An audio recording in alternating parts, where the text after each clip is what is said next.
Gohdarin hevi FM jen heja dama o خوشبه از لالش بورمد خلق کنود پروگرام دسته لرزیده.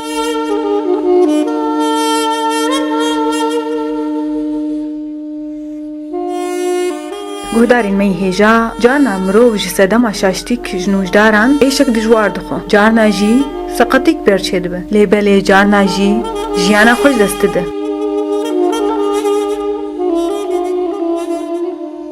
ورن می بهاوره چیروکا ایرو ناس بکن.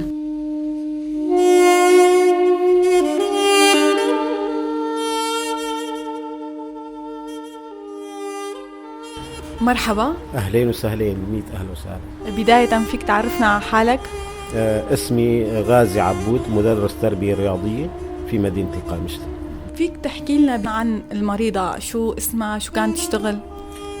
اسم المريضة سلام سليمان أحمد، مدرسة فنون نسوية في مدرسة يعني أحد المدارس القامشلي، وعمرها كانت 39 سنة، أم ل4 أولاد وصغيرة عمر يعني. إمتى بلش المرض عندها؟ بالبداية حقيقة كان في أوجاع مغصية يعني مثل مغص أو ما شابه ذلك يعني، وبعدين تطورت الحالة إنه أخذت على دكتور فطلب مني تحليل، فأثبت التحليل إنه هي مع التهاب في المرارة. الدكتور أعطاها أدوية؟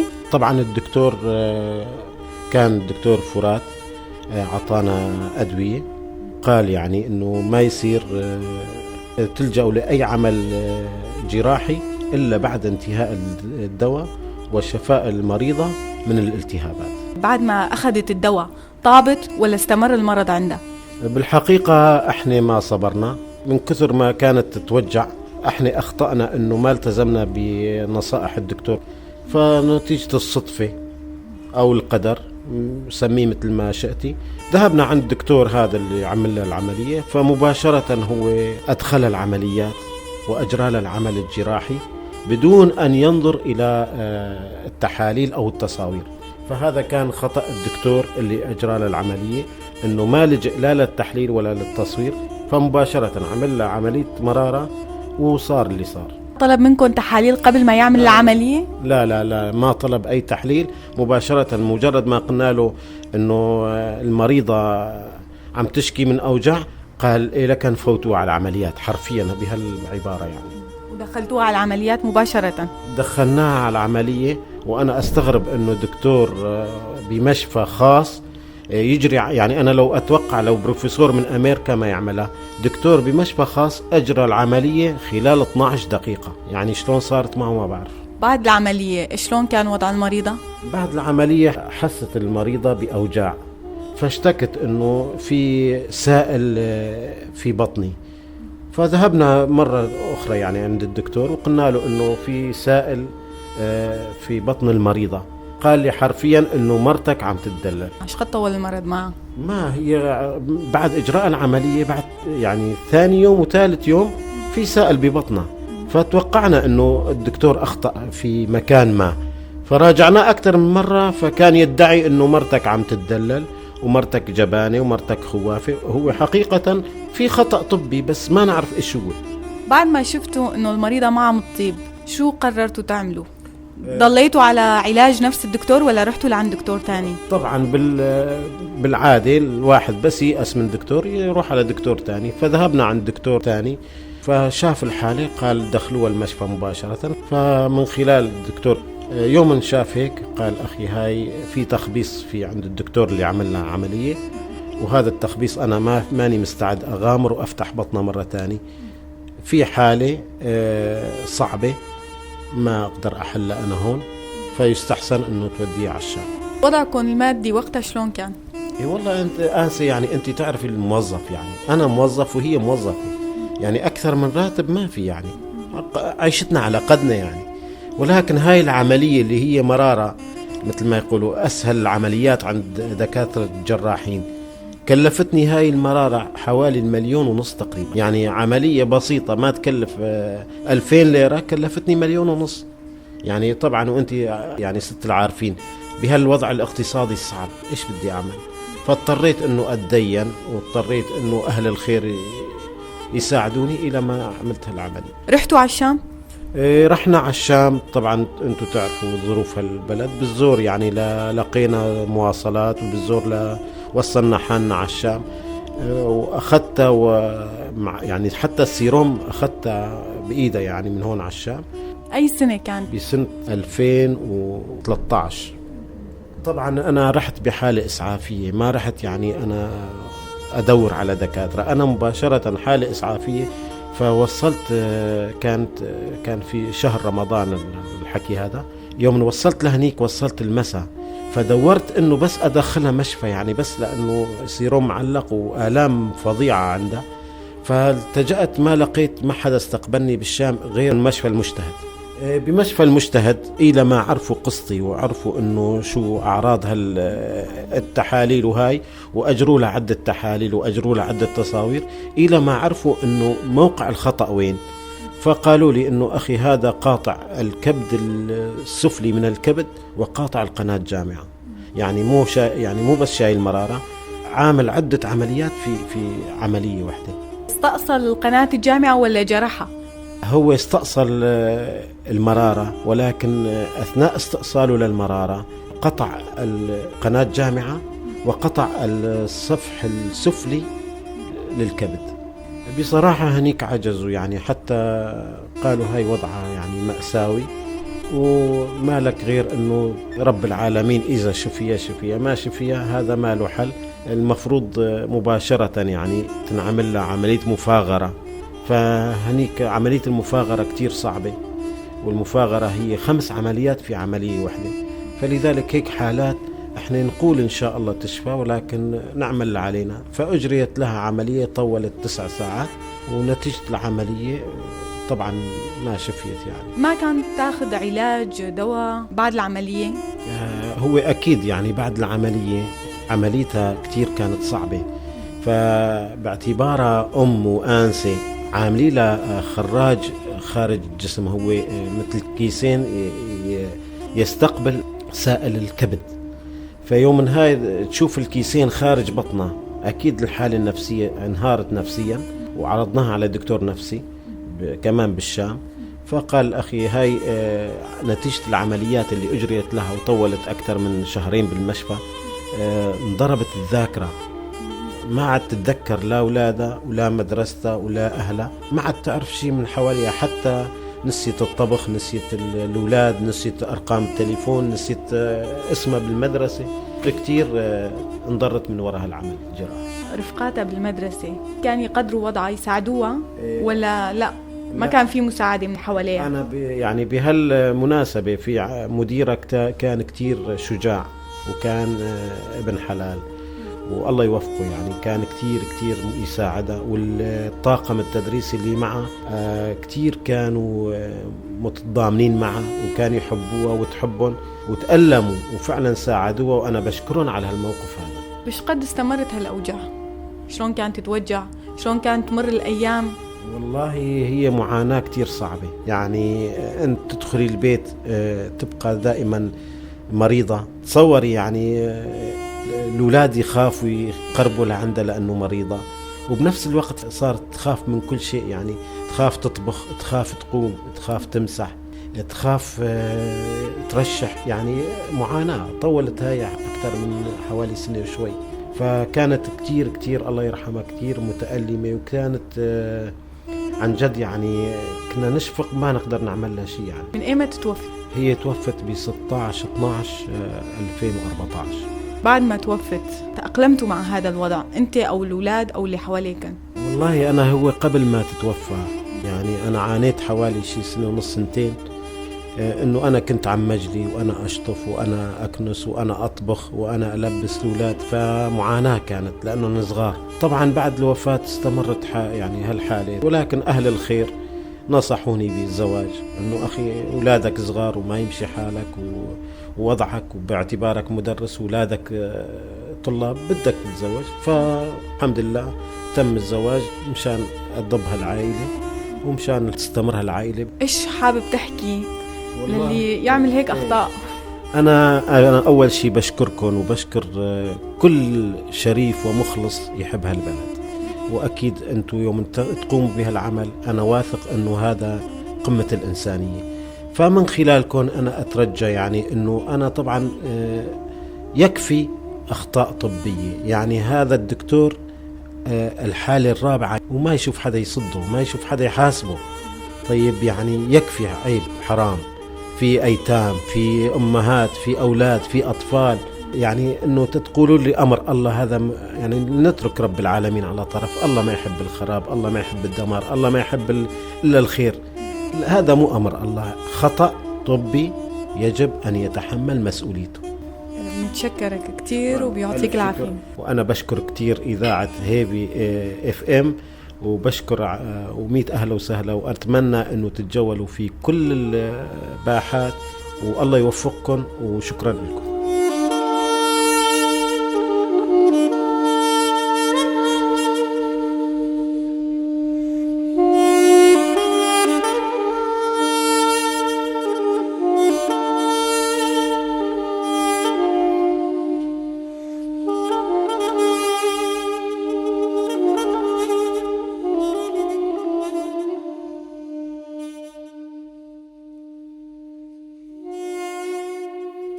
مرحبا، أهلين يا هلا.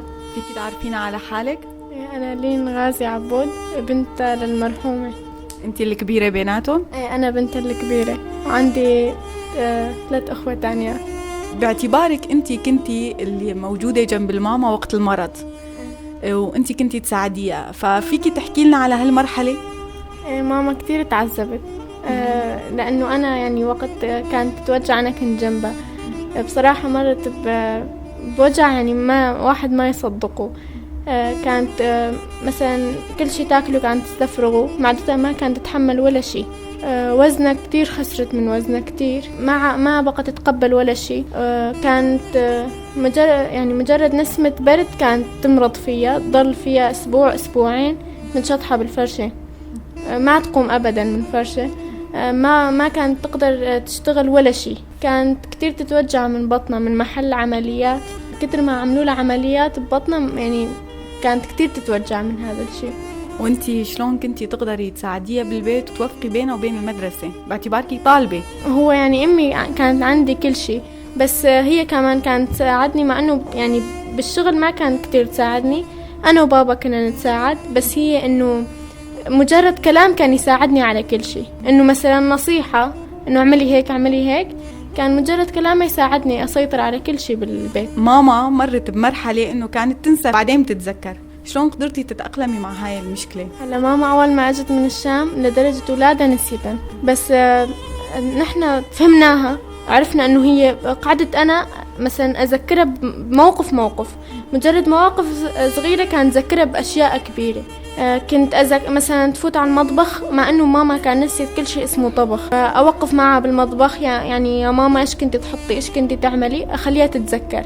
بس من كتر العمليات كان نسيت أبدا.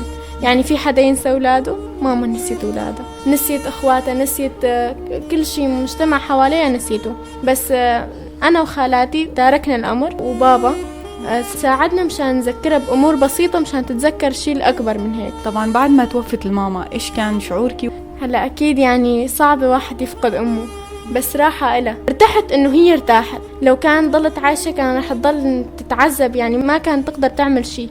هلا بعد ما توفت ارتاحت، يعني الموت أرحم إلها.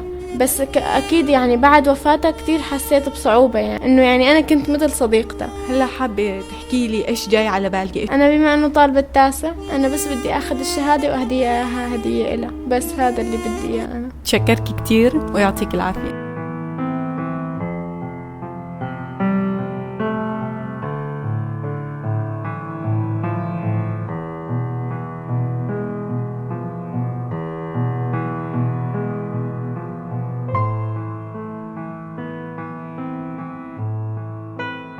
أنا بمري دكتور وعد إبراهيم عبد الله، باسبور جراحة عامة وتنظيرية. دم باش دكتور؟ دم باش دكتور في شيء عم تخازيش تبرسن چه سدمي راح شناز زرافن؟ سدمي راح شناز زراف أو كفر زراف يعني بشكل خاص كفري وانا عرضي بقي شيء وانا رشيدك يعني بنخوش قهر جم تختور بالصدفة كفرق زرافي نادر كد وقازنا جينك أبزراف نحو جي راشتن بس شيء شيكة أفزراف طبعا أعراض هنا إيش دكفم معديد بجرب منطقة شرسوف بيشيد دافي بينا خوش دافي نا بشتاوينا بشتي خوارنا طواش هنا زيدا ببخ يعني ايش الجمنة خوش شيء دبن النوبات وقولن جي خرط ممكن بيج دقة حياة 10 دقة جارنا جي حياة 10 ساعات ممكن اف ايش هاني بمين اف وبإيكو بيش خاصة انه كفر زراف ده هي اف قاصدي هنا حصرا زراف يعني واف زراف باستطباب عمل جراحي يعني انه دفي زراف هنا براشته. دكتور ده مع عملية شيتك راحشت قناة جامعة رب زرافيان جي كيرا إليكت ويش أنجامي بيتشتيم أف مشكلات يعني قال باختلاطات عمل جراحي تش عملية هي مشاكل ويناهن أكيد وأف تشتي هاني واردي يعني جراحينا قشار بشي مشكلات يعني قال بمزند بحبكي يعني دي طريقة هنا طبعا دفي إصلاح بيكرن أب أزية قناة جامعة طبعا قناة جامعة قناة مرارية وقناة كبدية دقين هبدو قناة جامعة شيكن قناتك رئيسي يعني قطرينا دورة 6 مليمة 7 مليمة أزية شيبو أزياق بجوق يعني ممكن تجيلي بيصلح عندن إما خياطاك بدي تشيك كيمي تلتي قناة أزية تذهب إصلاح بدئي ويان إما تجير بتي تيوب خرطومة كي بتخن قناة جامعة تجيك فابوي يعني بشتي بيس روجا بيستو روكي تيرا هشتن اف تيوب امور فتقارن طبيعي يعني ازياء قاطع بانه زيدي تلت بياق بجارك القناة قطياب طبعا ويتشغي ديسا عملي جراحي مشير برو انواع يعني روفيو شغل في بين قصاندن وقناة البيدروتن يعني نخش معرض دش مشاكل بس يعني حل اف جي بي بتنا يعني ودفي بيكرن ابتشتغل عزية قناة شيب وتدرود انه نتائج نصت صدي يعني ونتيجة بدا افدروت ممكن ديسا تسريب شيب يعني يان قناة جامعة قش قطياب تا مفاغراك معه وشكر ديسا احتمال تسريبه هي مجرد ما تسريب شيبو يعني طرق صفراوية ايه زراف ولا جروفيا يعني اعتبار بمشكلات مازن وتمي حياتها نخوش طبعا خطر دي بتشتغل. دكتور نبز زراف كوجا برشيلاش روف التهاب هبه تشيد ببيراشتن التهاب انا دزراف تمي طبعا الزرافي ايه بسر الزراف تايبتي يعني انا حاليا نخوش ايه غازناش زرافي خد كي ايش الجموينات شيد بأب نخوش معرض انه التهاب بيرتشيبي بيا كفر داك في قناة جامعة جبولو باستطباب استئصال جبو مشاكل بيرتشينا يعني بس التهاب تشيبو دزراف دا انا وقت اول درو تشلو حي ساعات هي حفتي ساعات درو سيرو افايا الوقت المناسب تداخل مبكر يعني التهاب تشيبو فاندروجا سيروجا تكراجي نخوش اخيري زيدري سيروجا وشغل دفيب علاج دوائي التهاب تراجع دبو بشتوينا ما هنيفكي على الاقل يعني وين خوش دفيب وين حياك وزمات هار وشغل ديسا استطباب جراحي يعني قولا واحدا دفي افزرا بيراشتن وكيد اعضاء دن يعني جي ايك تشتك التهاب تشيبه طبعا زايد يجي او جي التهاب تشيبه قطعا دفي بيراشتن يعني ولا مشكلة تشيد بيانا قسمي جراحة عامة يعني تابعي زكبة أفضل عضوي أساسي التهاب دوان شيد بدفي بيرا كرن وكيد علاج دوائي بيدا براندن أكيد معالجات دوائي ما بس تام دكتور دمخ جزراف التهاب تذهب يعني انا صدمي هاني قطراجي بس التهاب جي هي ديل هيفيا والتهاب مين حطار حد دورة راجي ولا تجي راجي التهاب زراف يعني اول كيلو حي ساعات نخوش هاد جم يعني قصتها نخوش نهبه بنخوش تي بجدود اف ايشها خرط مرتشوي يعني هادي جم تختار ادني روجي يعني 24 ساعه صار ضربه سنوي ابنا خوش تكرر جير زرافينا فورا راشي والافضل افي يعني نخوش اول سيرو جي التهاب مراره حاد جهات افضل توقيت جير انه دوان سيرو جاد تراج زراف لانه نخوش جيد راح حد بالتهاب مراره علاج دوائي يجيبك شغلي اسبوع كدهر وجا جير دفي حياق التهاب راح حد وبشتيناتي نخوش ما هونيف كي به يعني حياق وزمات فقرن وممكن دوي فتره هاني دي هجماك التهابي دي بيرتشي بي فالافضل دائما اول سيروجا بيراشتن بس قبل سيروجا كتو بيف ويشغيت انما كار جبر اختلاطات بيرتشي دبن ممكن ازيه تعديل روفيا بك مشاكل بيترن فيفضل ويشغي بهشتن يعني انه تشبنا خوش تشيب ممكن هجماك التهابي ديجي بير تشيب بديزا، بس الافضل دائما قسيرو قديان نخوش علاج دوائي حياه التهاب راح تبو ما هو نيف كي جي بمينه وشغي دبي عمل جراحي عمليه مروكاربي عملي ام سباسياتك كج راديو هيبي اف ام وساعتها تخش سباسيا ودكم اهلا وسهلا.